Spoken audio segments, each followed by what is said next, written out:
AMAKA THEOPHILUS. I'm my Ebonyi State. I bịa nzukọ ndị Igbo AMAKA. Ndị Igbo AMAKA a na-eme fim n'asụsụ Igbo, eji asụsụ Igbo eme fim. Ma egwu ha, ihe niile a na-eme asụsụ Igbo ka ha ji eme. Ha kwenye na n'asụsụ Igbo na o kwesịghị ka arapụ ya ka ọmụmụ. Ọnya ka ha ji chepụta wee sị na ha ga-emewe fim ha n'asụsụ Igbo ka o wee na-akwalite omenala ndị Igbo. N'afọ abụọ gara aga, 2013.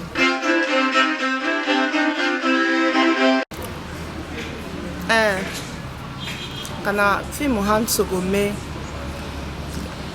nke ha mere n'afọ gara aga, asụsụ Igbo ka ha jikwa, ma ndị ọzọ ha mego tupu mbata. Ọla mma. Ugomma.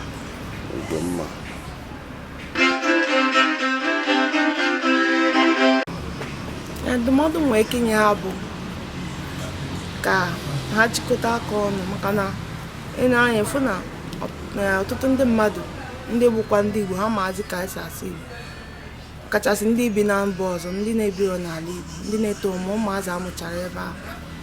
Ya o mezie efu ha ịsụ asụsụ Igbo na-afe ha arụ, mana site na fim ndị Igbo a na-emezi kịta, ọ ya akwaliteze asụsụ Igbo, kwalitekwa omenala ha ka ọ ghara ịnwụ. Kekwa n'okwu agbamume ị na-enye ya bụ ndị Igbo AMAKA Productions na onwe ya? Okwu agbamume nwere ike inye ha bụ ka ha jisie ike n'ihe ha na-eme, ka ha ghara ịrapụ ihe ahụ ha sigo n'ihe ha chọrọ ime, maka na ịkwalite omenala na asụsụ Igbo ọ dị ezigbo mkpa. Ọ bụrụ ihe a ga-eme n'ofu ụbọchị. So ya ụta ha bidogo ihe a si ha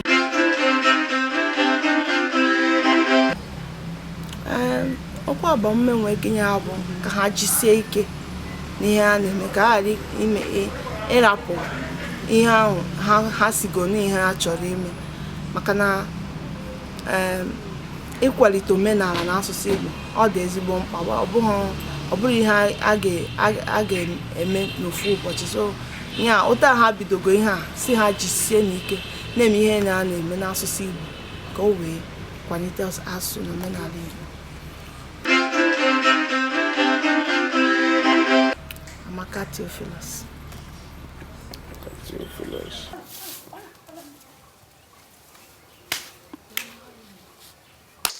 Hi.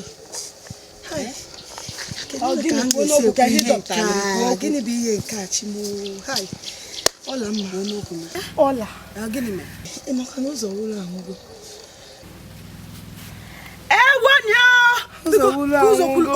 Ụzọ nke bịara.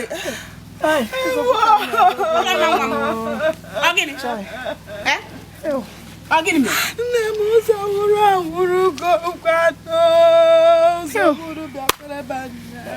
Nne m ọgwụ ifugo n'ife na-agwa gị, nne m. Gịnị ka mere naanị ya? Gịnị ka mere naanị ya?